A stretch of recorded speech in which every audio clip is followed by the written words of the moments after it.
¿Cómo vamos? Buenas tardes a todos. Lo bueno es que lo atienden bien. La verdad, sí, no me puedo quejar. Cafecito, postrecito y toda la cosa. Eso no puede faltar en un buen hogar. Así que comentarles por ahí lo que les estaba diciendo detrás de cámara ha sido medio complicada toda la semana anterior y esta semana con todo el tema del manejo de internet y de electricidad. Ayer la falla se fue en toda Centroamérica. Por suerte en mi casa no se fue tanto tiempo, pero sí me di cuenta de un par de alumnos que me escribieron hasta las 9 de la noche que apenas estaban recibiendo electricidad. Así que, bueno, espero que no ocurra y que no siga interfiriendo eso en el proceso de aprendizaje. Bueno, comentarles lo siguiente, ¿cómo vamos? Bueno, comentarles un poquito la idea del día de hoy. La primera hora la vamos a dedicar a terminar de ver el contenido del test del dibujo de la familia. Y la siguiente media hora, más o menos, 20 minutos, media hora, vamos a dedicarlo para dar inicio al test del dibujo de la figura humana. Vamos a ver la aplicación. Recuerden que ya hemos visto CAD y ya hemos visto familia. Como les había dicho, de que estamos iniciando viendo todos los fundamentos teóricos de las pruebas, viendo la aplicación, viendo ficha técnica, para que vayan avanzando ya con los videos.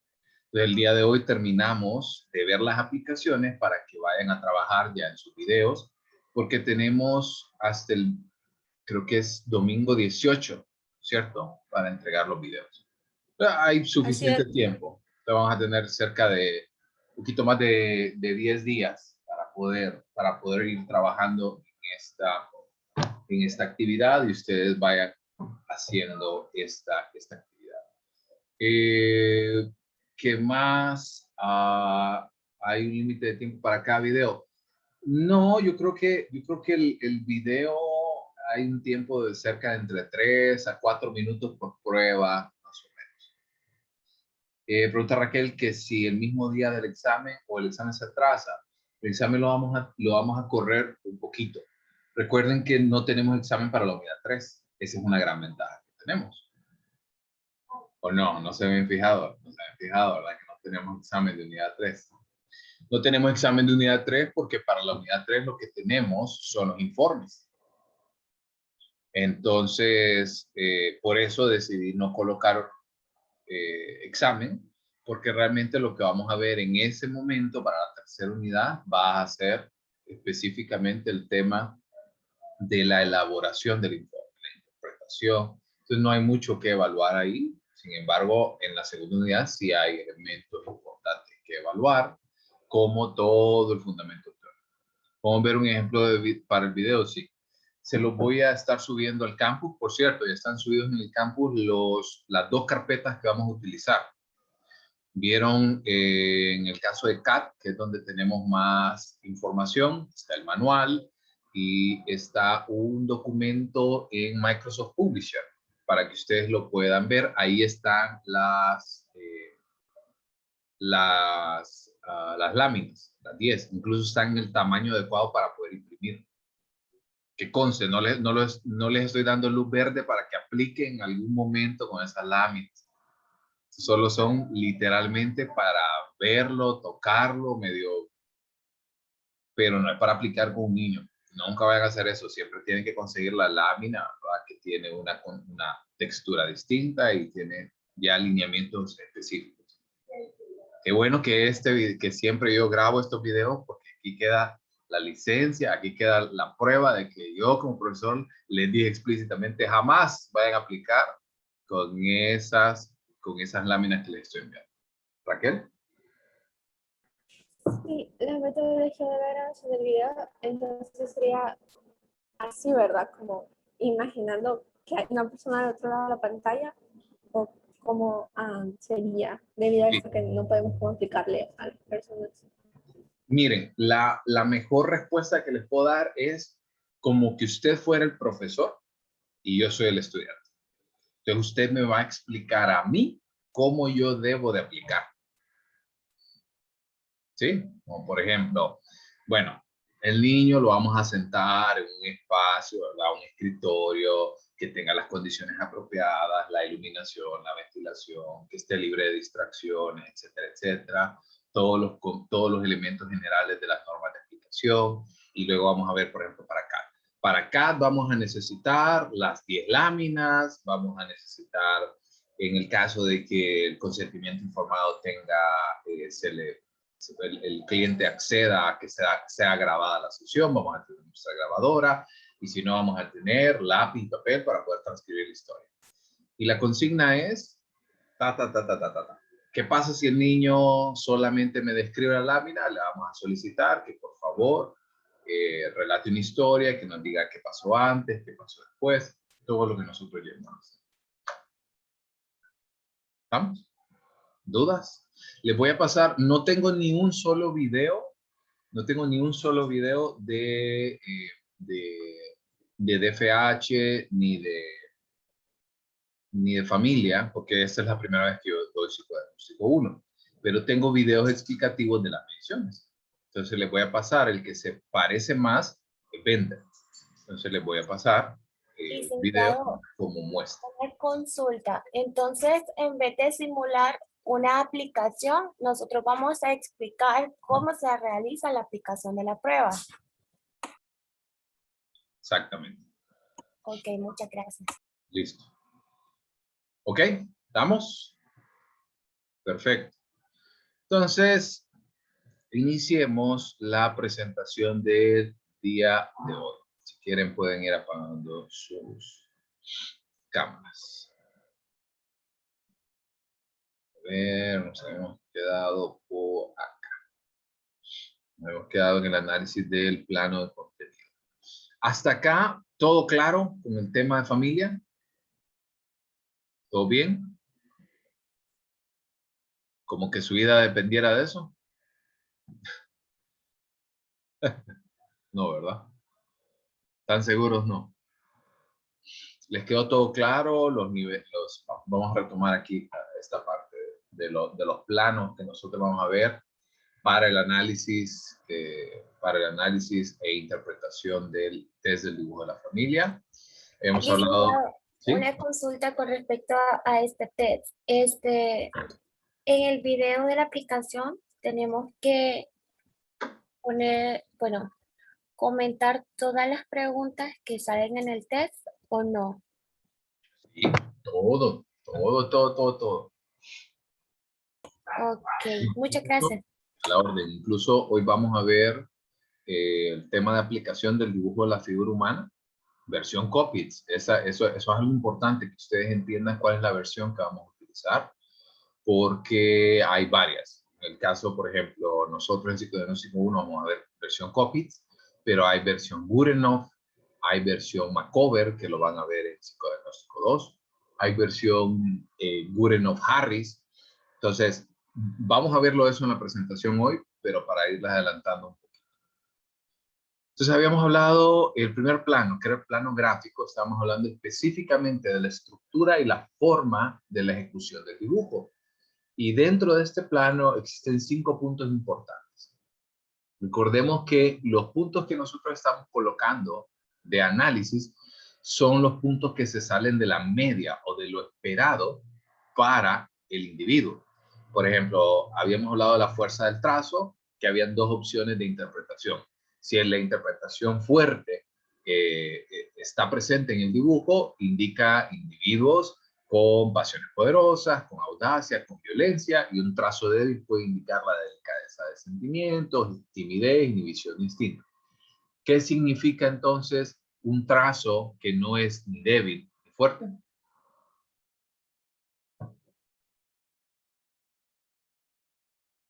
¿Recordamos? ¿Habíamos hablado de esto? ¿Qué significaba?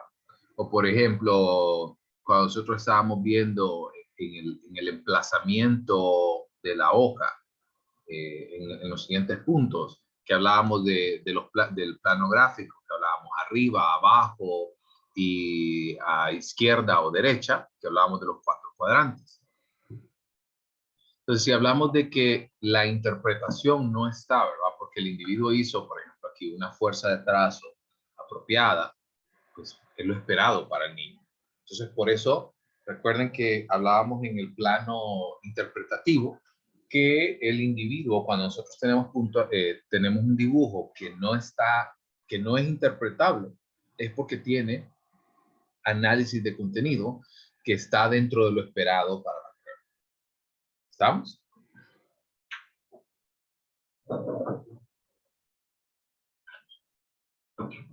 ¿Estamos? ¿Vamos bien? Ok, habíamos hablado también de la amplitud. Habíamos expresado acerca de las líneas trazadas con movimientos amplios, su significación a nivel de expansión vital. Y por otra parte, los trazos cortos, que hablamos de la inhibición de la expansión vital. Y hablábamos de estos últimos tres componentes del plano gráfico, del ritmo. Hablábamos si la persona tenía repeticiones o conductas estereotipadas en cuanto a la graficación del dibujo. Sabíamos que va de la mano con el siguiente ejemplo, en el cual comentábamos que ese tipo de patrones y ese tipo de dibujos va sumamente asociado a una inhibición de la espontaneidad. El sector de la página no lo vamos a ver nuevamente, pero habíamos hablado del sector inferior, sector superior, izquierdo y derecho. Tenía que ver mucho con las aspiraciones, las metas a futuro, entre otras cosas, y el movimiento, que hemos hablado que lo esperable es que el niño tenga un movimiento de izquierda a derecha, que es como el movimiento progresivo, y si tenemos un análisis a nivel de redacción de derecha a izquierda, tiene que ver con un análisis regresivo. Para el segundo plano habíamos comentado acerca del plano estructural.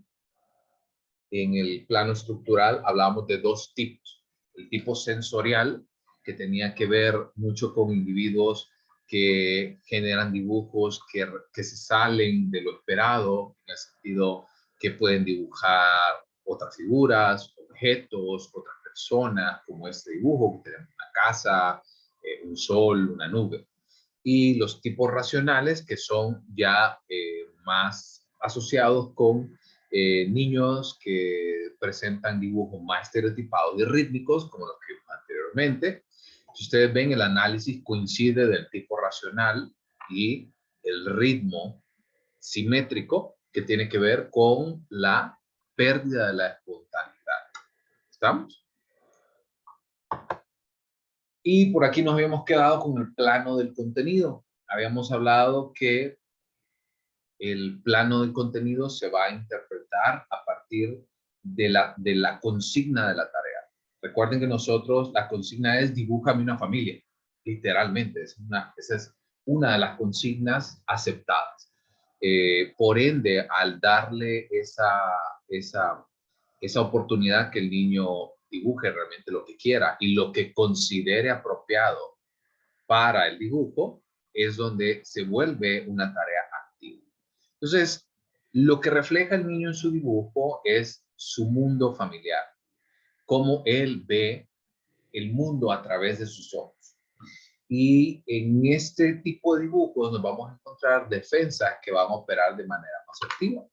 Habíamos hablado de el caso de niños que anulan, por ejemplo, la aparición de su hermanito o su hermanita. Entonces, al tener ellos la oportunidad de ser el creador del dibujo, de ser el dueño del dibujo, pueden dominar la situación y por ende tomar las decisiones que más les parezcan apropiadas. Y por ende puede utilizar el dibujo como un mecanismo para poder expresar sus emociones, para poder identificarse o expresar deseos. Entonces debemos de tener mucho cuidado con lo que nosotros estamos analizando. Por ende, entonces, y por aquí es que damos inicio a la clase del día de hoy, vamos a interpretar el plano superficial, o sea, lo primero que vamos a hacer es comparar si la familia dibujada coincide con la familia real y, por ende, las implicaciones clínicas que las vamos a ver un poquito más adelante. Por ende, entonces, si va a existir un conflicto manifiesto, o sea, un conflicto que es consciente y que es de conocimiento, vamos a encontrar entonces que la prueba va a ilustrar su origen, o sus motivaciones. Como por ejemplo, la rivalidad fraterna, que tiene que ver entonces con un hermano tratando, viendo por ahí, por ejemplo, Isaac, que decía que querían desaparecer al hermano que acababa de llegar. Entonces, esa rivalidad fraterna, y que es una rivalidad fraterna manifiesta, va a comprenderse a partir del origen y motivaciones. Pero ¿qué pasa si no hay entonces un conflicto? Si la prueba realmente no refleja ninguna información relevante a nivel clínico, pues obviamente va a carecer de interés. Si hasta ahorita lo que hemos visto es un niño con un tipo sensorial, en el plano de análisis, y en el plano gráfico tiene un ritmo no estereotipado, tiene un ritmo fluido, muestra expansión vital, el dibujo lo realiza al centro, como que carece realmente de interés. ¿Estamos? ¿Se entiende hasta aquí? Ok. Dicen que el que cae otorga. Posteriormente, en el plano de contenido, vamos a identificar nuestra fuente de angustia o de ansiedad o de estrés, como ustedes le quieran colocar. Tiene dos fuentes. En primer lugar, puede venir a nivel externo y en segundo lugar, a nivel interno. Entonces, ¿por qué es importante esta identificación de la fuente o del estresor? ¿Por qué creen que es importante esto? Hacer esta distinción entre si es interno o es externo. ¿Qué piensan? ¿Por qué es importante? Licenciado, ¿Sí? podemos modular en las áreas, digamos, si hay un malestar exógeno, entonces lo podemos retirar o buscarlo cómo tratarlo. Y endógenamente con medicamentos, pues, o alguna terapia. Sí, bueno, con medicamentos nosotros no, pero sí en conjunto con un psiquiatra. Pero eso que acaba de mencionar Isaac es importante, porque esto nos va a dar luz hacia dónde llevamos el proceso. Recordemos que, retomemos unidad 1, el proceso psicodiagnóstico no solo es aplicar pruebas y listo. No, aplicar pruebas, elaborar un informe y un reporte de resultados y finalmente dar un tratamiento. Para usted que va con un dolor abdominal y le hacen un análisis y le dice, fíjate que sí, lo que tiene es de tanto tomar coca, lo que tiene es un montón de piedras en los riñones, váyase, ¿verdad? Ya cumplimos, ya evaluamos, ¿verdad? Ya le dijimos cuál es el problema, pero no lo vamos a tratar. No, ¿verdad? Sería ilógico. Entonces recordemos que al poder identificar este punto, si es externo o si es interno, nos permite identificar cuál va a ser el curso de tratamiento. Ahora bien, en el caso que sea externa la amenaza para el yo, va a ser utilizado en 3 mecanismos de defensa específicos. El caso de la negación, que ya lo hemos visto, y por ejemplo, puede negar, nosotros pensamos en un rival, pensamos en un hermano, que puede ser el padre, si está pasando por el conflicto edípico, que lo vamos a ver más adelante. Puede ser la negación del padre del sexo opuesto y la identificación con el padre del sexo igual al del evaluado. Entonces debemos de comprender esto. Entonces el niño cuando genera o cuando presiente, cuando percibe que el peligro viene de una fuente externa, el mecanismo de defensa más utilizado es la negación, es negar que ocurre algo. En segundo lugar es la inversión de papeles. En el caso de la inversión de papeles es situarse en el lugar del rival. Por ejemplo, lo vamos a ver en algunos ejemplos más adelante, en la siguiente semana. Niños, por ejemplo, que imaginen que son 3, él es el mayor, y en lugar de dibujar al menor como el bebé, se dibuja a sí mismo como el bebé, por ejemplo. O se dibuja a sí mismo como el padre de familia.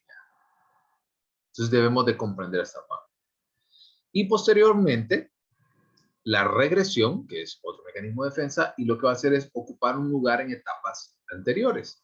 Esto se puede ver, por ejemplo, a partir de la aparición de objetos, eh, por ejemplo, un niño que puede dibujar. Miren, es increíble cómo la pandemia ha cambiado, cómo la pandemia ha tenido un impacto en la evaluación infantil, porque yo nunca en mi experiencia clínica me había encontrado con niños que dibujaran aparatos electrónicos dentro del dibujo de la familia, pero ahora son muy frecuentes. Entonces, hay niños que, por ejemplo, dibujan a su mamá o a su papá utilizando un dispositivo electrónico, pero en una situación del pasado, una situación pre-cuarentena. Entonces, por ahí esa es una regresión que desarrolla el niño, porque está tratando de llegar nuevamente a etapas anteriores donde fue más feliz. ¿Se entiende cuando la fuente de estrés es externa? Licenciado, entonces la integración de tal vez amigos imaginarios y ese tipo vendría siendo como en la integración, el peligro interno. Sí.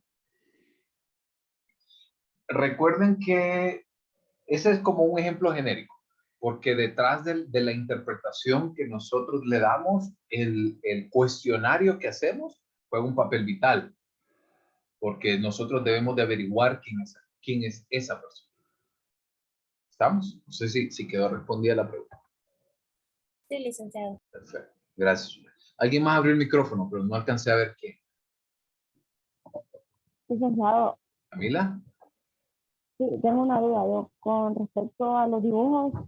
Bueno, yo conozco a varias personas que tienen, por decirlo, dos hogares, ¿verdad? Entonces, me voy a dar un caso específico. Por ejemplo, un padre que tenga dos hogares y tenga hijos por ambos lados y en un dado caso los niños se llevarían bien y al hacerle la prueba al niño hace la otra familia, estaría válido. No le terminé de escuchar la pregunta, la última parte.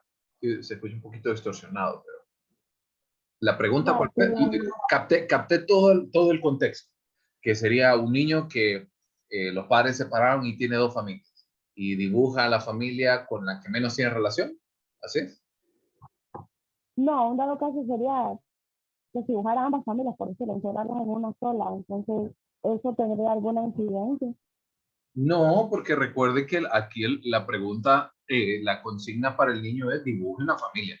No le dice la familia de su papá o la familia de su mamá. Es familia. Y si él considera a todas las personas involucradas en el dibujo como familia, ese es su modo de ver el mundo.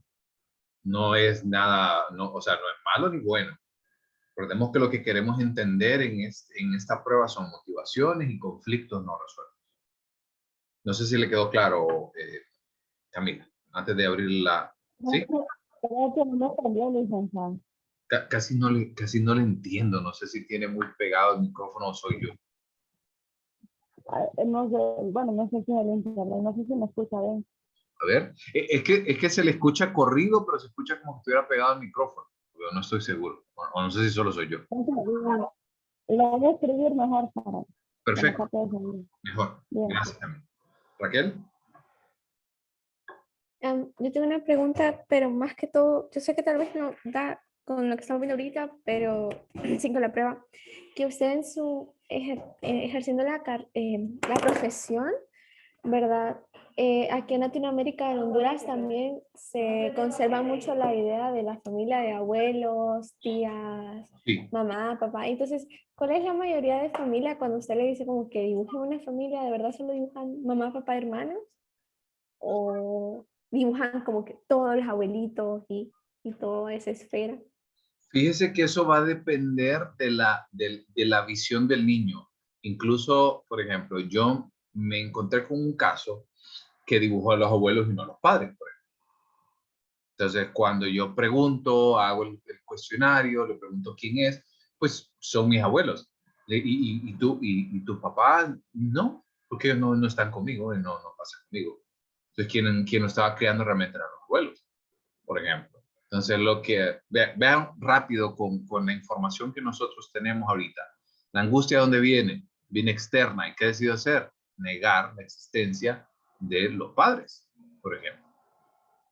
Entonces, es importante que nosotros comprendamos como que tengamos como la foto completa, digamos, como la radiografía completa de la información. Entonces, que dibuje abuelos o que no los dibuje va a ser relevante dependiendo de la entrevista o dependiendo de la información que nosotros ya tengamos. ¿Estamos? ¿Se entiende? Sí, pero ¿cuál es la incidencia? ¿Es frecuente o no mucho? Le soy sincero, en mi caso en particular, que yo no soy una persona que aplica pruebas predictivas a cada rato, tal vez en mi carrera habré aplicado unos 50, 60, más o menos. Como creo que 2 o 3 dibujaron a los abuelos. Y uno de esos casos fue el que les digo que no dibujó a los padres. Pero en el otro caso dibujaron abuelos, dibujaron papás, dibujaron tíos incluso. Pero hizo mucho sentido porque todos vivían en la misma casa. Pero sí, por lo menos en mi experiencia, no es tan frecuente. Por ahí acaba de escribir Camila. La pregunta es si habría incidencia en que el niño al momento de hacer el dibujo integre a sus hermanastros. ¿Incidencia en qué sentido, Camila? O sea, para más licenciado, sería la manera en que la podríamos interpretar nosotros. Es que todo es relativo. O sea, ahorita todas las preguntas que ustedes están teniendo, recuerden que es relativo según la entrevista. Por ejemplo, imagínense las distintas posibilidades que podemos tener de la pregunta que nos acaba de hacer Camila. Imaginemos que hay hermanastros y hermanastras y los dibuja, por ejemplo. Pero los dibuja y los minimiza y los ridiculiza, por ejemplo. Tiene su propia interpretación. Por ejemplo, en lugar de, por ejemplo, negarlos, no decide negarlos, pero decide minimizarlos y desvalorizarlos. O por otra parte, puede dibujarlos y invertir papeles. O por ejemplo, puede dibujarlos en la casa anterior donde estaban viviendo su familia y solo la familia primaria. Pero lo dibuja y está en casa con mamá y papá, con una familia integrada, pero aparecen los hermanastros. Por ahí tiene que ver una regresión. Entonces, por eso les digo, no traten como de cubrir en este momento todas las posibilidades, porque no terminaríamos de discutir la prueba en este sentido. Tenemos que prestar atención al contenido que nos brinda, obviamente el dibujo, pero también la historia que hay detrás del cuestionario y detrás de la entrevista. ¿Estamos? ¿Estamos?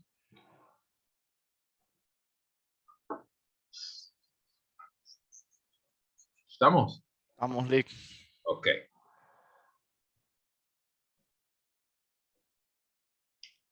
Ok. A ver. Listo. Entonces, el peligro interno, ahora hablando específicamente de cuando el factor es endógeno, vamos a utilizar principalmente 4 mecanismos de defensa. El primero de ellos, que es el desplazamiento, que lo que va a utilizar es la satisfacción indirecta. Por ejemplo, si yo soy una persona que normalmente se porta mal y yo soy el que tiene problemas a cada rato en la escuela, y lo que hago es venir y colocar esas características a mi hermano, por ejemplo, estoy generando un proceso de desplazamiento porque a quien castigan es a mi hermano en el dibujo, no a mí. ¿Estamos? O también puede utilizar mecanismos de defensa como la represión, en el cual el niño, en lugar de aceptar, mismo ejemplo, la conducta no deseada en la escuela, y en lugar de verse a sí mismo como un niño que está teniendo dificultades en la escuela, se ve como un niño bueno, un niño ejemplar, un niño que no hace ningún tipo no comete ningún tipo de error, entre otras cosas. ¿Está? Muy frecuente en el caso de familias que tienen una dinámica familiar compleja, en el sentido que puede existir abuso físico, sexual, psicológico. El niño se puede identificar con el agresor, que normalmente es uno de los padres, y por ende ser la persona que más admira, ser la persona que es la más buena, que es la más feliz, y darse o desvalorizarse a sí mismo y colocarse en un puesto de menor importancia, como puede ocurrir entonces en el siguiente cuadrito que ustedes ven. Esa desvalorización es importantísima, que nosotros podamos detectar a quién desvaloriza. Porque en muchos de los casos puedo creer que se desvaloriza a sí mismo, y esto ya sea porque considere que de repente no es lo suficientemente bueno. Esto que les voy a compartir me ha pasado muchísimo, y esto sí es muy frecuente en mi práctica privada, que el niño normalmente llega a consulta porque está presentando problemas en la escuela, ¿ok? Y en la escuela, recordemos que el niño solamente en esta edad, 8 o 9 años, solamente tiene una faceta, ¿cierto? Que es la de estudiante. Él no se percibe a sí mismo como otra cosa que no sea estudiante. En el caso nuestro tenemos facetas de esposo, esposa, padre, madre, hijo, hija, hermano, hermana, empleado, empleador. Tenemos un montón de facetas. Y porque falle una faceta, usted no se siente un fracaso en general. Pero en el caso del niño sí. Cuando normalmente falla en la escuela, siente que él es una falla, él es una persona que no triunfa en ninguna faceta de su vida. Y por ende se puede valorizar a sí mismo. Por ejemplo, ¿cómo podemos detectar la desvalorización? Porque se dibuja de último, porque es el dibujo que menos tiene detalles, que menos atención le prestó, que es de repente la figura más pequeña de todas. ¿Sí? ¿Se entiende? ¿Vamos? Sí. Perfecto. Ahora entonces avancemos.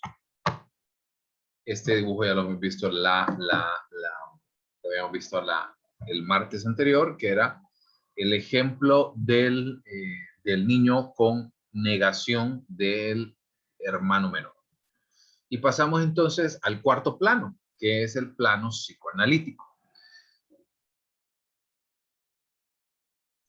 Debemos de comprender algo con respecto al dibujo, ¿ok? Y cuando al niño se le solicita ser su familia, normalmente puede variar en cuanto a su familia real, ¿ok? Y al tener estas variaciones, nosotros vamos a identificarlo, vamos a comprenderlo a través de dos sentimientos importantes. En el primero es en el cual la representación de la familia es objetiva, o sea, que la representación de la familia es que el individuo se representa con alguien real, con alguien, con la familia real como tal. Podríamos decir que el principio de realidad es el que prevalece en la psique del niño. ¿Ok? Entonces, si nosotros tenemos el niño con este tipo de representación, o sea, que dibuja a su familia real, vamos a tener que el principio de realidad prevalece. Por otra parte, si tenemos en casos subjetivos en los cuales el dibujo no coincide con la familia real, sino que por otra parte más bien expresa muchas atracciones o repulsiones hacia la familia, vamos a hablar que el principio del placer es el que va a reinar en este tipo de individuos. ¿Cuál es este tema? No lo debería tocar porque es algo que ustedes ya han visto en teorías, pero hagámoslo. El principio, ¿cuál es la diferencia clave entre el principio de la realidad y el principio del placer? ¿Qué recuerdan de esto?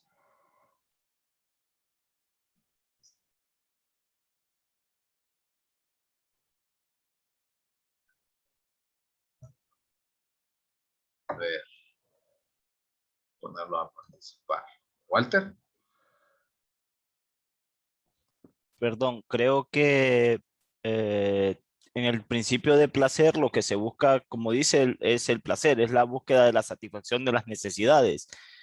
Y en el de la realidad, sí se busca satisfacer esas necesidades, pero se les puede poner un alto, se les puede como retrasar la satisfacción de esas necesidades.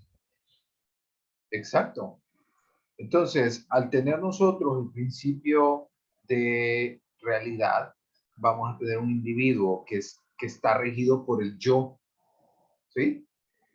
Recordemos que las tres estructuras tienen un principio en el cual van a ser manejados. El principio de realidad es el correspondiente a la figura del yo. Por ende, vamos a tener individuos que están regidos por la realidad y por la conciencia. Por otra parte, en el caso de individuos, de niños, que hacen dibujos de familias en los cuales no son apegadas a la realidad, van a estar dirigidos por el placer, por el hecho de suprimir, por ejemplo, información, suprimir elementos que causan displacer, que causan dolor en muchos casos, y por ende se prefieren eliminar o se prefieren modificar también. ¿Estamos? Entonces debemos de comprender mucho este elemento. Eso es en primer punto. Como segundo punto, debemos de comprender también de que, como toda prueba proyectiva, van a encontrarse distintas interpretaciones y distintos caminos de tomar. Por ejemplo, en primer lugar, existe una identificación de realidad si el sujeto se representó a sí mismo. O sea, si el sujeto se dibujó a sí mismo. En segundo lugar, se puede identificar el deseo o la tendencia hacia alcanzar o querer algo a través de la cual el sujeto se proyecta en el personaje o los personajes que satisfacen más la tendencia. Por ejemplo, volviendo a lo que comentábamos anteriormente, el niño que dibuja a su hermano y su hermano es el que se porta mal, no es él. Su hermano es el que recibe los castigos y no él. Cuando lo vemos en la entrevista es exactamente lo opuesto. O sea, aquí lo que quiere el niño es identificarse entonces con ese personaje que no es castigado, que se porta bien y que hace las cosas como él cree que debería hacerlas. ¿Estamos? ¿Vamos? Sí. Sí, licenciado. Y finalmente, la identificación defensiva generalmente va a ser simbolizada por medio del superyo. ¿Y a qué nos referimos con una identificación defensiva? Recordemos que puede ocurrir que el niño se identifique con figuras que pueden, como la identificación del agresor. O sea, al tener individuos que se identifican por medio de lo que simboliza el superyo, estamos hablando de niños que se identifican con las reglas, con la disciplina, con lo que yo debería hacer en lugar de lo que estoy haciendo. ¿Estamos? ¿Estamos bien?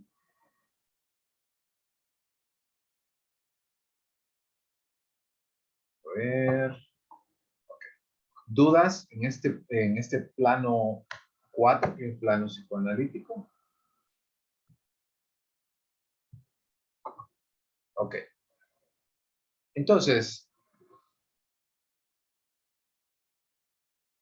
solo dame un segundito, estoy lanzando un mensaje. Chao.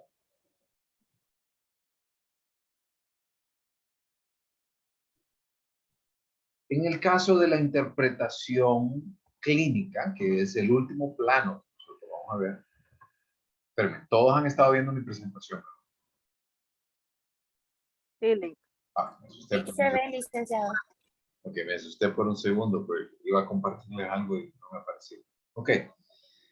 En cuanto al último punto, que es el último plano, que es de la interpretación clínica, vamos a distinguir distintas categorías. Y la primera categoría que vamos a ver es la valorización. Recuerdan que hemos hablado en el punto 3 que es importante que nosotros comprendamos a quién valora y a quién desvalora el niño en el dibujo.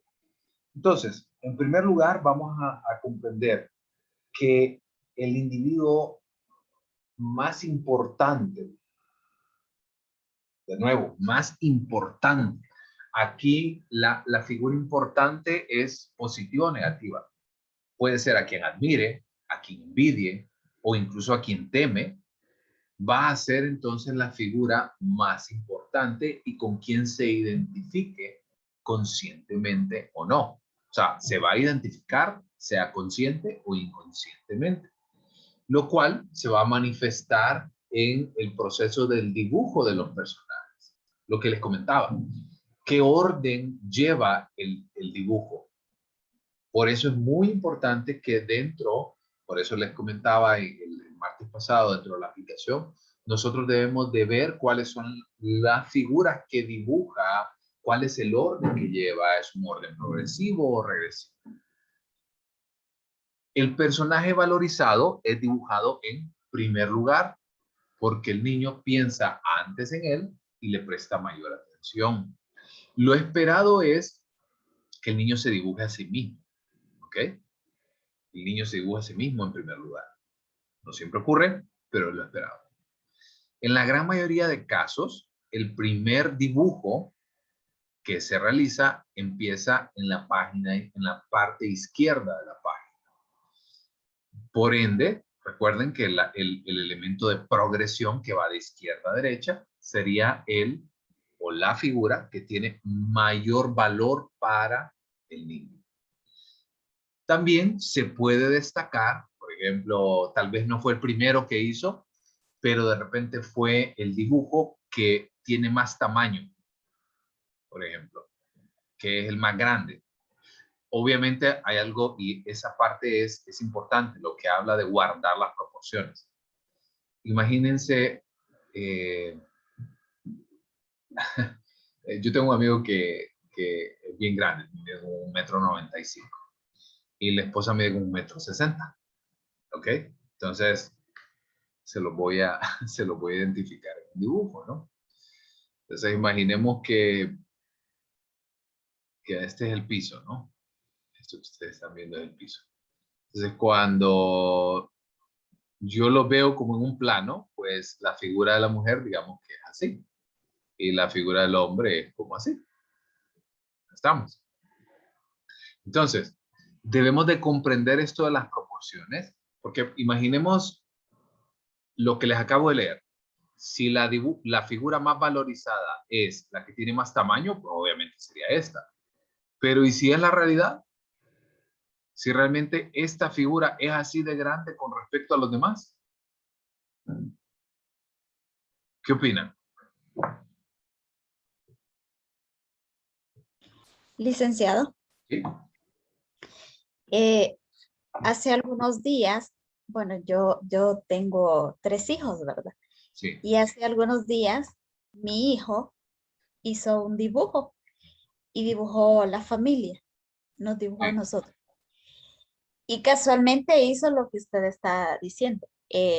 Me dibujó a mí primero, luego él se dibujó a mi lado, luego dibujó a su otro hermano al otro lado y el hermano pequeño a la par de él y su papá de último. Y dibujó el perrito que tenemos al lado del papá. Y entre todos me dibujó grande. Yo soy la más grande en el dibujo. Y de ahí todos son pequeños y su papá es el más pequeñito. Exacto. Entonces, vea, qué buen ejemplo que nos acaba de dar ahorita, porque realmente esa es la importancia de que nosotros comprendamos los tamaños, las proporciones. O sea, si el papá, por ejemplo, si el papá hubiera sido dibujado, en el caso de ustedes como familia, hubiera sido dibujado de manera proporcional, no hubiera tenido un impacto o un análisis clínico, ¿no? Pero en este caso, en el cual la mujer, que en este caso es la madre, es más grande, pero en la realidad no es así, ahí es donde viene el objeto de valorización. Además que, según nos comenta, no logré ver su nombre, perdón, que nos estaba confundiendo ahorita. Wendy. Wendy. Además que está cumpliendo también con que el dibujo que hizo en primer lugar fue el de ella también. Entonces, ¿cuál es la figura más importante para él? Por lo menos en esto. ¿Estamos? ¿Vamos bien hasta acá? Sí. También la valorización puede verse reflejada en que el niño dedique más tiempo, dedique más esfuerzo, que incluso le pueda agregar adornos a la figura. Ropa, sombreros, accesorios, por ejemplo, diferentes peinados. He visto muchos que le agregan diferentes peinados, que tienen, por ejemplo, personas que tienen ciertas dificultades, perdón, tienen en la ropa, le dibujan muchos detalles, entre otras cosas. También se puede destacar por la ubicación junto a un poderoso. ¿A quién nos hablamos o a quién nos referimos como un poderoso?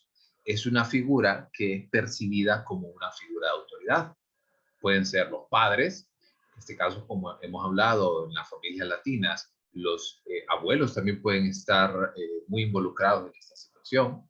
Entonces, la persona que valoriza lo puede colocar, por ejemplo, en medio de figuras de autoridad.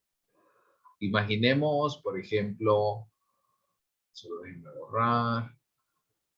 Imaginemos la misma situación, solo que este que le voy a enseñar, este es el papá, esta es la mamá, digamos, y por ejemplo se dibuja a sí mismo en medio de los dos. Y por aquí y allá, lejísimos, dibuja el resto de la familia. Entonces, en este caso, esa figura, ¿verdad?, que está colocado en medio de figuras de autoridad, de figuras poderosas, podemos percibir entonces que se valoriza a sí mismo, o inclusive puede ocurrir con otras personas.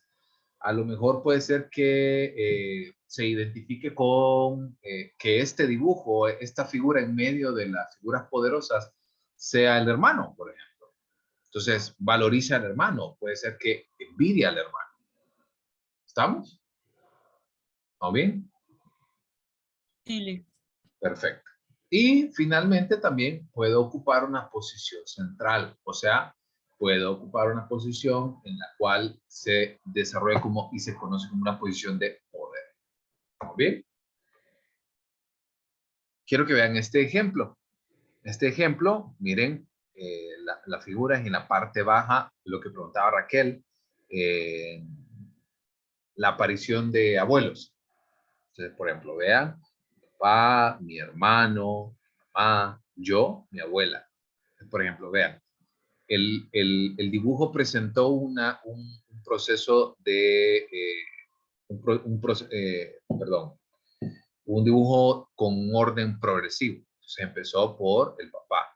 Si usted ve al papá de mayor tamaño, que si bien es cierto, en la vida real era de mayor tamaño que la mamá, pero si ustedes ven, pueden observar eso en primer lugar. Cumple con el mayor tamaño, cumple con ser la primera figura dibujada, está a la izquierda, se considera a sí mismo como una figura de poder.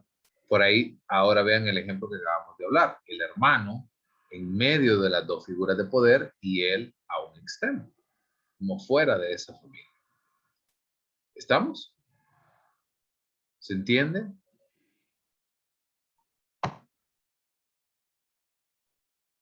¿Estamos? Otro Sí. ejemplo, no quiero que se estresen por estos ejemplos, porque vamos a tener la oportunidad de analizar otros con mayor frecuencia. En este caso pueden ver el orden que llevó el niño fue figura 1, figura 2, figura 3, en el cual él se dibuja a sí mismo en la última parte, en la parte baja de la hoja, y a las figuras de autoridad las coloca como en un plano superior a sí mismo. O sea, pueden observar que él no se considera en el mismo nivel, en el mismo plano gráfico que su familia. Entonces, también las figuras de autoridad son las que van a ser valorizadas y por ende él es desvalorizado o él se desvaloriza a sí mismo. ¿Estamos? Y eso abre paso al siguiente punto, que es la desvalorización, lo opuesto a la valorización.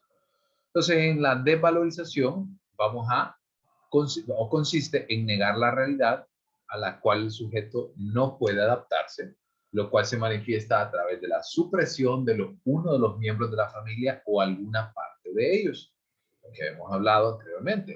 Puede negar la aparición de un hermano y desvalorizar al hermano. Puede, incluso en algunos casos más extremos, puede llegar a desvalorizarse a sí mismo, entre otras cosas. Cuando la desvalorización de un personaje no se manifiesta por su ausencia, o sea, por no dibujarlo, puede expresarse de muchas maneras. Por ejemplo, puede ser el dibujo más pequeño, puede ser el dibujo colocado de último, con frecuencia puede estar en la orilla de la página, también puede estar colocado lejos de los otros o debajo, como acabamos de ver. Puede ser también que los detalles no sean muy bien dibujados, que no se haya esmerado tanto. Puede ocurrir también en casos muy frecuentes que decidan no asignarle ningún nombre o en el caso de niños que van a estar asociados con el proceso de desvalorización hacia figuras rivales. En algunos casos puede ocurrir, no es tan frecuente, pero sí puede ocurrir la desvalorización hacia sí mismo. ¿Estamos? Por otra parte, el otro concepto de interpretación clínica es la relación a distancia. La relación a distancia es la dificultad que va a tener el niño para establecer buenas relaciones sociales con ciertos miembros de la familia, el cual se puede manifestar, como habíamos visto en este ejemplo, por una separación. Ni siquiera se considera dentro del mismo plano gráfico. También el que lo representa, el niño, se puede encontrar lejos de otro personaje o de todos los demás, como les había colocado en este dibujo. A lo mejor la familia se coloca en este espacio y por allá lejos se puede entonces, aparte de mostrar la desvalorización hacia esa figura, puede mostrar también la dificultad de establecer las relaciones interpersonales con otros miembros de la familia. También puede ser que la separación esté indicada más claramente por medio de un trazo u objetos. Por ejemplo, imaginemos la misma situación que estamos teniendo acá y voy a borrar un segundito para que no se vea tan... Por ejemplo, vamos a borrar uno y, por ejemplo, el niño viene y dibuja una casa, por ejemplo, y estas personas están dentro de la casa y él está afuera. Por ejemplo, es la persona que se desvaloriza, o ya sea el que dibuja, o también otra persona que forma parte de la familia. Por ejemplo, eso ocurre y eso puede ocurrir con mucha frecuencia, el cual el niño venga y dibuje una casa y él esté fuera de la casa. O, por ejemplo, en el cual el niño, imaginemos que de repente en el dibujo genera, por ejemplo, en este espacio y a lo mejor no hay una casa, pero dibuja algunas rayas por acá y dice que ese es el jardín de la casa. Entonces, imaginemos que borramos esto y dice que, por ejemplo, ellos están de este lado del jardín y él se encuentra del otro lado del jardín. Entonces debemos de tener mucho cuidado cuando vemos y analizamos los objetos que hay también dentro del dibujo. También se puede observar cuando, ya hemos visto, se sitúa a los personajes lejos y luego se puede llenar el espacio con otros personajes o con otros objetos. Puede ocurrir también que el niño, por ejemplo, con quien tenga mayor dificultad, sea con la madre, por ejemplo, en lo cual se vea digamos que esta es la madre, y al tener entonces esa separación por completo de extremo a extremo entre la hoja y en el dibujo, podría mostrar entonces que este individuo junto a este otro individuo presentan entonces una dificultad para establecer relaciones interpersonales. ¿Estamos? ¿Se entiende? Sí, listo. Sí, Lick. Aguántenme, ya vamos a acabar y vamos a dar receso. Ahora bien, en el caso de los usos de símbolos animales, el animal doméstico puede simbolizar ya sea el ocio o las tendencias orales pasivas. Aquí yo quisiera hacer un breve comentario muy particular. Recordemos que para el momento en el cual se desarrolla la prueba, es una prueba pues que ya data con un tiempo bastante considerable. Creo que la mascota como tal en aquel momento no se consideraba como se considera ahora, ¿no? Cual le parten pastel y regalos y si hay combo y si van a comprar a un restaurante compran combo también para la bendición.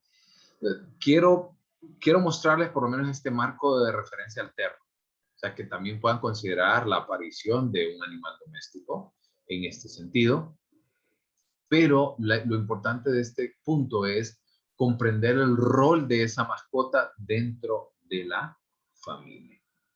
¿Estamos? Ahora, esos primeros dos puntos no me llaman tanto la atención. Lo que sí me llama la atención es que el dibujante, o sea, que el niño que ha hecho el dibujo, esté ausente. Y en lugar de colocarse a sí mismo, pues se identifica con la mascota, por ejemplo. Es muy probable que cuando nosotros colocamos una mascota, puede ser que el niño le otorgue el nombre a la mascota como se llama un hermano, por ejemplo, o una hermana. Y eso hablamos de un proceso de valorización hacia la hermana. Pero cuando vemos la anulación de sí mismo y la identificación del niño con la mascota, es cuando hablamos de un proceso de desvalorización personal. ¿Ok? Y ya casi acabamos. Entonces, algunas consideraciones sobre la interpretación clínica. Ya lo hemos visto. En primer lugar, y por qué quiero reforzar esto, debemos de comprender que el dibujo de la familia es una prueba proyectiva y solamente, y quiero resaltar, solamente lo vamos a interpretar con base en la historia del sujeto. No puedo tomar un dibujo como tal, porque la gente, estoy seguro que muchos de ustedes dicen, es que yo dibujo, me recuerdo cada rato la gente, fíjate que yo dibujo cuando estoy aburrido, dibujo mandalas. ¿Qué significa? Que estás aburrido. ¿Sí? O fíjense que yo dibujo tal figura y lo hago cuando estoy estresado. ¿Qué significa? Que esté estresado. O sea, yo no puedo analizar un dibujo solo porque sí.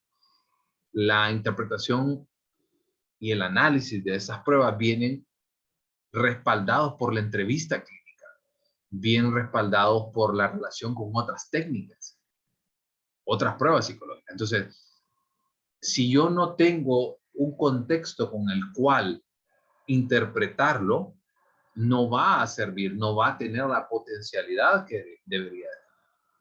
¿Estamos? Segundo punto. Esta prueba va a permitir apreciar cómo el niño se siente en su ambiente familiar.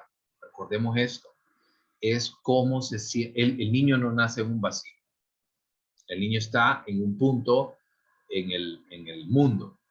No nació en un punto en el vacío. Por ende, la relación que mantiene con sus padres y hermanos tiene una importancia y tiene una relevancia clínica. Entonces, por eso es que nosotros debemos de explorar fuertemente esta situación. También es importante que nosotros consideremos la edad del niño. No es lo mismo un dibujo, habíamos hablado, no es lo mismo un dibujo de un niño de 3 años que uno de 10, que uno de 11, que uno de 15, que uno de 20. Bueno, ya no son niños, pero no es lo mismo el dibujo por el grado de maduración y también por las circunstancias que puede atravesar. No es lo mismo un niño, aunque tenga la misma edad, por ejemplo, y que tenga el mismo desarrollo maduracional, que uno que está viviendo un divorcio y otro que no. No es lo mismo un niño con dos niños con el mismo nivel de maduración, la misma edad cronológica, pero que sufre bullying en la escuela. ¿Estamos? Y finalmente, en nuestro contexto, las familias son diversas en su estructura.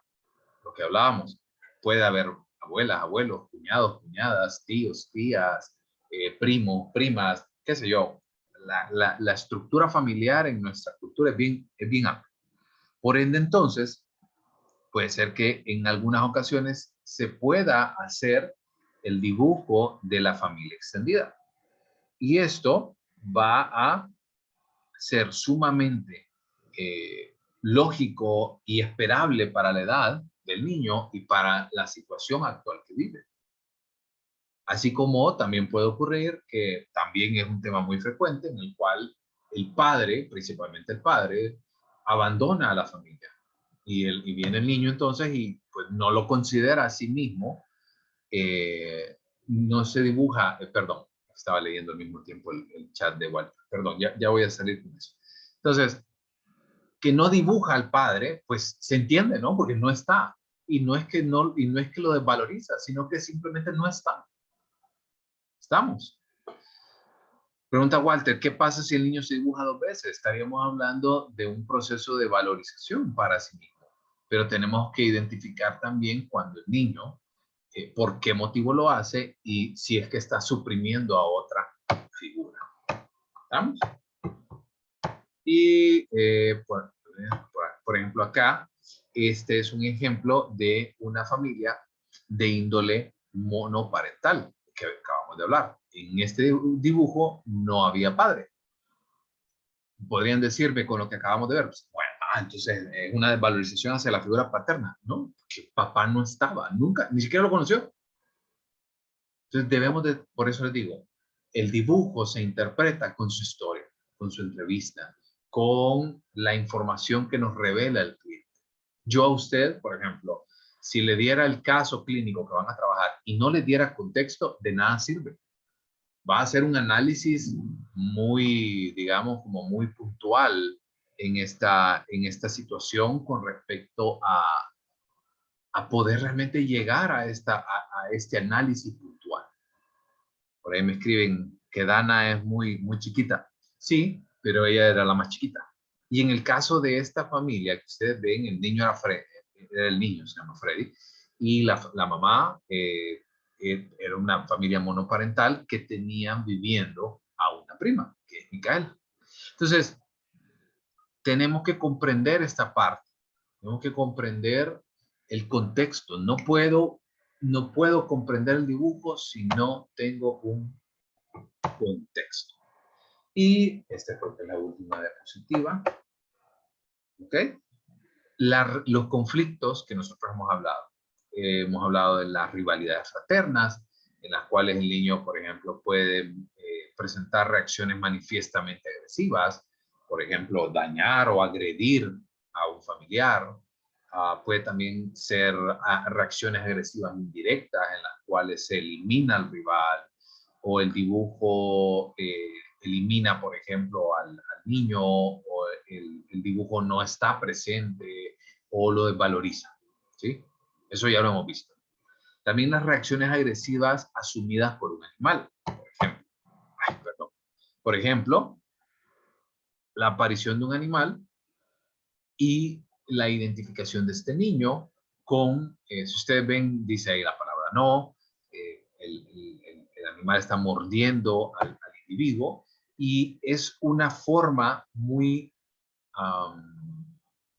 sutil de manifestar esa agresión reprimida hacia esta figura. Algo muy importante de este dibujo que quiero que ustedes vean es un dibujo que solamente representa a una persona, y esta persona es con la que el niño se identifica y no es él, que en este caso era con el papá. Y por ende, al identificarse con el papá y la aparición de una mascota generando una mordida, una agresión, es un conflicto a nivel parental, conflicto de reacción agresiva. Por otra parte, también pueden ser reacciones depresivas, en el cual el niño se puede eliminar o se puede desvalorizar a sí mismo. Y finalmente, la reacción regresiva, que lo hemos hablado, que el niño se puede identificar a sí mismo como un bebé o se puede identificar con un hermano menor. Y finalmente, hoy sí llegamos a la última parte del conflicto edípico. Recordemos que para las edades que nosotros estamos teniendo en la evaluación, tenemos una edad aproximada entre los 4 o 5 años hasta los 10, 11 años aproximadamente, puede estar ocurriendo el conflicto edípico. Entonces debemos de comprender también 3 elementos importantes. Uno es la relación edípica, o sea, cómo es la relación del niño con respecto a la figura parental del mismo sexo y del sexo opuesto. Tenemos que comprender si el niño logra la superación de la relación edípica a partir de la identificación con el sujeto, con el padre del mismo sexo, o, por otra parte, comprender también el acercamiento que existe hacia el padre del sexo opuesto. También podemos entender la rivalidad edípica, que es cuando el padre del mismo sexo se convierte en un rival para él o ella. Por ejemplo, recuerden que todos pasamos por esta etapa. Y cuando nosotros tenemos este enamoramiento hacia nuestra figura paterna o figura materna, tiene que ver mucho con la idealización. Y esta situación tiene, por medio del dibujo, va a verse expresada por medio de celos de pareja, en el cual, por ejemplo, el niño puede dibujarse a sí mismo. Voy a hablar en masculino ahorita, pero aplica en ambas vías. El niño se dibuja con la mamá en un lado extremo y el padre está en otra parte, desvalorizado y se encuentra, o incluso en algunos casos puede ser eliminado, ni siquiera aparece el padre. Importante, no aparece, pero está presente en la familia real. También puede presentar agresividad contra el padre del mismo sexo o una agresividad simbolizada por un animal, que es lo que acabamos de ver. Y finalmente, el complejo de Edipo se puede ver por medio de la inhibición, o sea, a partir del análisis de planos gráficos, a partir del análisis del tipo racional. También puede interpretarse a partir de la relación a distancia, que lo acabamos de ver, que el niño dibuja a la persona, al padre del mismo sexo, en un lado muy lejano en la figura, o el aislamiento, en el cual, por ejemplo, puede colocar a la madre y al hijo, se pueden colocar adentro de la casa y al padre dejarlo afuera, por ejemplo, entre otras cosas. ¿Se entiende esta parte de los conflictos edípicos? ¿Estamos? Sí. Ya casi acabamos, ya les voy a dar el receso. Y esta es la última diapositiva. El conflicto edípico a la inversa, o sea, en el cual nosotros vamos a expresar nuestro amor hacia el padre del sexo opuesto, puede ser más bien reemplazado por la indiferencia o la hostilidad. O sea, en lugar de presentar amor o de representar idealización hacia la figura del sexo opuesto, vamos a representar agresividad reprimida o indiferencia. O también podemos encontrar que la rivalidad agresiva con respecto al padre del propio sexo puede ser reemplazada por afecto tierno. O sea, el complejo edípico normalmente se considera como un rechazo hacia la figura del mismo sexo y amor hacia el padre del sexo opuesto, ¿cierto? En el caso del conflicto edípico a la inversa, vamos a encontrar que los esfuerzos del niño se basan en la formación reactiva. Entonces, lo que quiere hacer es mostrarse indiferente o mostrarse hostil ante la figura del sexo opuesto y, por otra parte, mostrar afecto hacia la figura del mismo sexo. ¿Estamos? Muy bien. ¿Clarísimos hasta acá? Claros. Claro, como que su vida depende, ¿verdad? Claros como el río Choluteca. Y después de eta y ota. Bueno. Ok, son las 4:20. Vamos a tomarnos solo unos 5 minutos para que vaya, se sirva la taza de café, vaya al baño, etcétera, etcétera. Y al volver, lee un anuncio. Entonces, vuelvan 4:25 en punto. ¿Ok?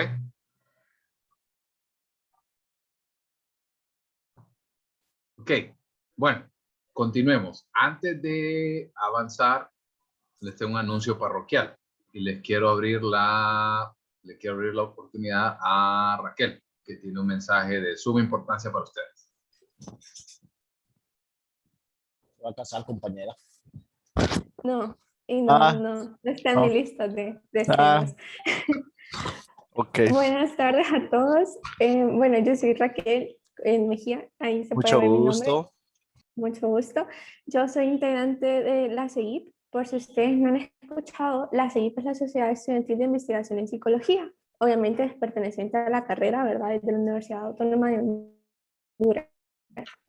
Entonces, esta Sociedad de Investigación en Psicología tenemos como objetivo brindarles a ustedes el deseo de despertar el deseo de participación en investigación científica, ¿verdad? Ustedes saben cómo está desvalorada, que es una realidad nuestra carrera en el mundo exterior, y siento que abrir estos espacios científicos ayuda a que nuestra palabra, nuestro trabajo tenga más veracidad, mucho más como respaldo, ¿verdad? Entonces, ahí más que todo pretende la participación activa de la investigación en los estudiantes. Ustedes saben que nuestra carrera es de índole social y es fundamental la investigación.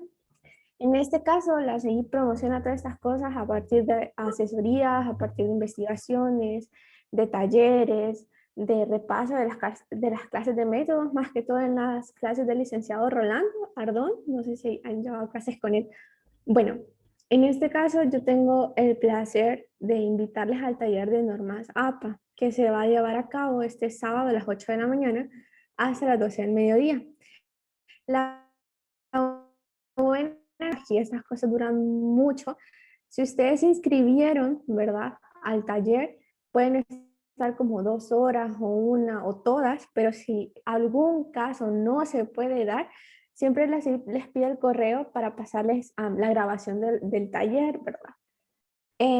Bueno, el costo del taller son de 100 lempiras y se les va a dar un certificado de participación. Bueno, entonces ahora para explicar, licenciado, no sé si puedo compartir pantalla, por favor, si me habilita. Ya pruebe ahorita. Sí, ya. Entonces creo que ya se puede ver, ¿verdad? Ya está iniciando ahorita, pero todavía no vemos nada. Todavía no veo nada. Ahora sí. Ok, entonces nosotros para tener un control de inscripción tenemos el formulario, ¿verdad? Que yo les voy a mandar el enlace en el chat y también en el grupo que nosotros tenemos, se los voy a mandar, se los voy a hacer llegar. Entonces, si se fijan en el formulario son todas las indicaciones que tienen que seguir, que es para anticipar su cupo y después de que ustedes realicen su pago, ya sea por el de Banpaís o por Tigo Money, enviar el comprobante al correo con su nombre completo y seguido de esto, lo vamos a agregar a un grupo de WhatsApp para agilizar el proceso. Estos talleres se hacen por Meet, por la cuestión que no hay limitaciones de tiempo. Entonces aquí está el coste del taller, aquí mismo en el formulario está la cuenta del banco y el nombre del encargado, y aquí está el correo. Y pues se pueden realizar el pago hasta el viernes 9 de julio a las 7 p.m. Siempre les pedimos su correo electrónico, el nombre completo y el número de celular, número 1 para hacer los diplomas, también para agregarlos al grupo y poder enviarles el video del taller. De igual forma, si se preguntan qué va a haber en el taller, este taller, si se fijan, ya hay una 7ª edición de Norma JAPA. Y yo sé que muchos licenciados piden todavía trabajar con la 6ª. Entonces el taller tiene la función de hacer esta comparación con la 6ª y la 7ª edición, porque si bien les va a ayudar en forma académica, ¿verdad? Para poder hacer sus trabajos, igual les va a ayudar de manera profesional, porque no falta mucho para que después, si les piden trabajos de tesis o investigaciones, les van a pedir la 7ª. Entonces, el taller pretende a ustedes enseñarles, obviamente, citas bibliográficas, tipos de citas, fuentes o tipos de letra utilizar, listas de referencia, tablas, gráficos, figuras y mucho más, obviamente todo el paquete de app. Eso es todo. No sé si tienen alguna pregunta, inquietud, objeción. No, no se vale la pregunta de cuántos puntos voy a dar por eso. No, esa no. Son preguntas para Raquel. A Raquel. Ahí yo le voy a pedir el listado a Raquel más adelante cuando ella me lo dé. Así que va a ser un tema ahí de como el gato de Schrödinger. Hasta que lo abramos vamos a saber qué va a haber ahí adentro. O sea, háganlo independientemente si les doy puntos o no. O sea, la actualización de normas APA para toda la vida. Es más, creo que yo me voy a apuntar, pero no puedo conectarme sincrónicamente porque yo tengo que empezar ahorita a hacer un tema de tesis, así que necesito ya empezar a manejar otra vez este tema de normas APA. Hace ya un par de días que saqué yo y terminé mi tesis de maestría y ya nunca más volví a tocar las normas APA hasta hace poquito. Así que por ahí usted bueno, puede responder un correo a todos, Raquel, de los que yo envío con los enlaces. Responda a todos y ahí les envío el enlace. Listo. ¿Estamos todos de acuerdo? Perfecto. Gracias, Raquel. Así que yo en lo particular los invito a todos a que participen. No es para mí ni para seguir esta actividad. Así que antes que terminemos, esta presentación sí va a ser más cortita, que conste que no lo es todo. El día martes vamos a hacerlo con mayor profundidad, que es el test del dibujo de la figura humana. Creo que tuve por ahí una mala elección de colores, o no sé si es que mis ojos me traicionan ya, pero casi no se ve en la parte baja. Dice Elizabeth Münsterberg Coppens. Esa es la versión que nosotros vamos a ver. Porque voy a hacer ahorita algunas distinciones importantes. El dibujo de la figura humana tiene los mismos fundamentos teóricos que hemos visto del dibujo de familia y el test de K. Tiene todo, porque estamos utilizando la proyección como un elemento importante para el análisis e interpretación. Pero hay algo también muy relevante y que diferencia el DFH con otras, ¿sí? Con otras pruebas proyectivas. Esa figura que se dibuja, porque solamente se solicita una figura. Vamos a ver algunas de las diferencias de aplicación, porque en el caso de las pruebas y de los diferentes sistemas de puntuación, porque hay sistemas de puntuación que se los voy a mostrar, cada uno de ellos tiene consignas distintas, pero todos tienen la base que la forma gráfica, o sea, la representación gráfica del niño representa la comunicación entre el evaluado y el psicólogo. ¿Sí? Porque el dibujo es un dibujo en una situación específica. ¿Ok? Esa situación específica que se da entre el aplicador y el evaluado, la representación gráfica es la representación de la comunicación entre estos dos involucrados. Y finalmente, vamos a tener que encontrar las diferencias entre los tipos de aplicaciones. Hay muchos más, quiero dejárselos claro, pero estos son los tres que ustedes más frecuentemente se van a encontrar. Incluso el de Florence Goodenough, hay algunos profesores de psicodiagnóstico 1 que tienden a enseñarlo. Y si yo tengo el chance, o sea, si al final de la clase, literalmente, por allá en agosto, ya queda menos de un mes, tenemos el tiempo y lo podemos ver, se lo puedo enseñar. El test de Goodenough tiene la misma tónica, pero hay algunas diferencias. De igual manera, el de Karen McCover, ustedes lo van a ver en Psicodiagnóstico 2, y el de Goodenough-Harris también tiene algunas variaciones. Entonces, ¿cuáles son algunos de los cambios más importantes? En primer lugar, para el de Florence Goodenough, la consigna es dibuja un hombre, así, literal. No se le dice dibuje una mujer o dibuje una figura humana, no. Es dibuje un hombre. Obviamente, la interpretación tiene muchos parecidos, pero ese proceso de aplicación es muy diferente. Por otra parte, el test del dibujo de la figura humana de versión McCover, o sea, el test del dibujo de la figura humana de su autora, Karen McCover, solamente se le dice dibuje una persona. Pero a diferencia del nuestro de Coppitz, se le pide que dibuje una persona y cuando finaliza el dibujo, va a solicitarle que dibuje otra persona del sexo opuesto. Eso quiere decir, yo le solicito al niño, bueno, en este caso, el McCover solamente es aplicable de los 12 años en adelante. Es una diferencia clave que ustedes van a ver en Psicodiagnóstico 2. Y se le solicita que dibuje una persona. Entonces, si el adolescente, el niño o el adulto dibuja a un hombre primero, posteriormente se le va a solicitar entonces que dibuje una mujer. O sea que tenemos dos dibujos. En Goodenough tenemos uno, Cover tenemos dos. Y la última versión, que es de las más frecuentes, que es la de Goodenough-Harris, que es de igual manera Florence Goodenough, y se le solicita que dibuje un hombre, una mujer y un autorretrato. Entonces, en este caso vamos a tener tres opciones de respuesta. ¿Ok? Esas son las variables más importantes.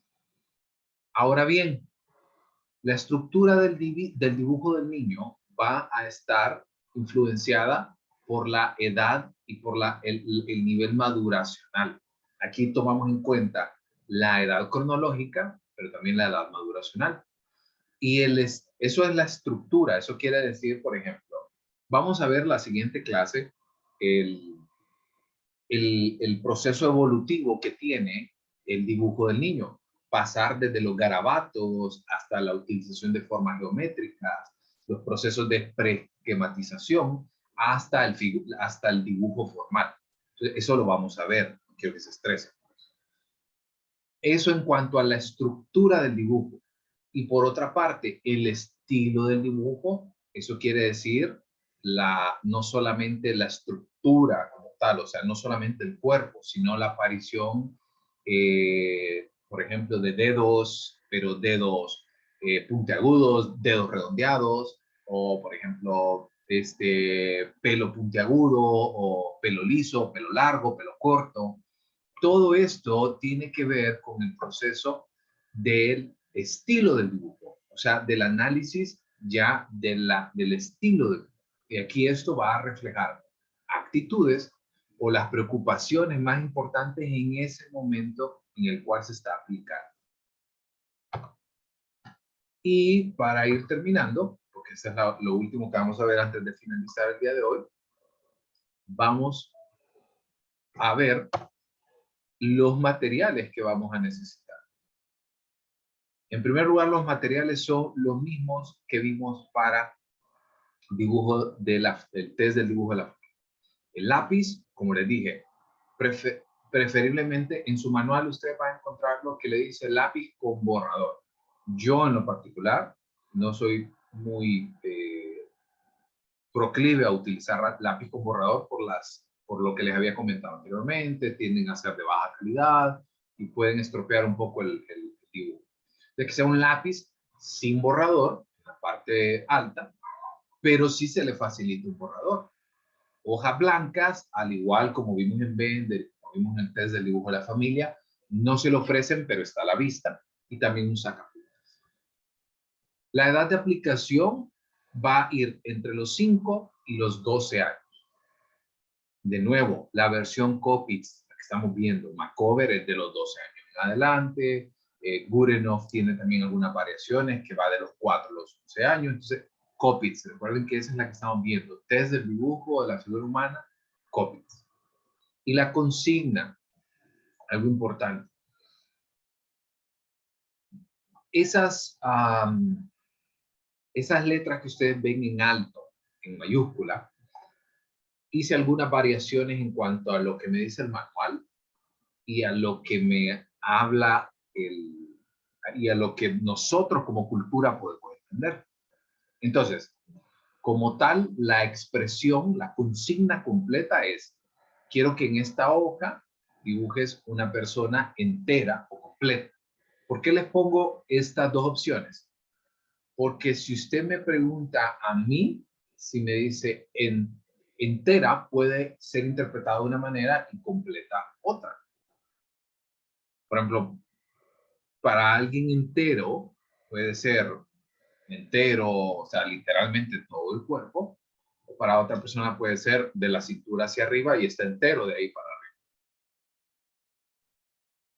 Depende mucho de la interpretación. Entonces, traten de utilizar la palabra que ustedes consideren más adecuada.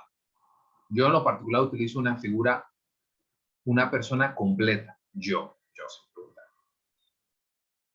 Puede ser cualquier clase de persona que quieras dibujar, siempre que sea una persona completa y no una caricatura o pichinguito. Miren, yo no sé ustedes, pero yo me ubico más por pichinguito, no ustedes.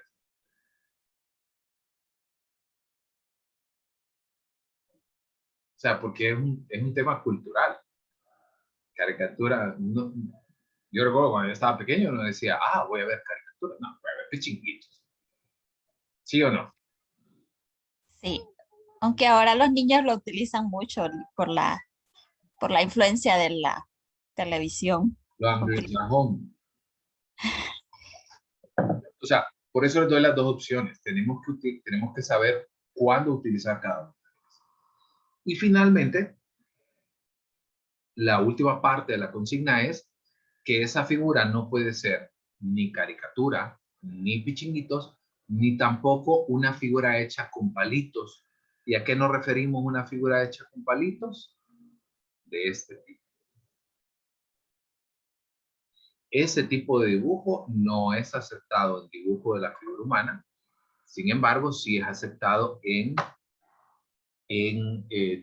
test del dibujo de la familia. ¿Estamos?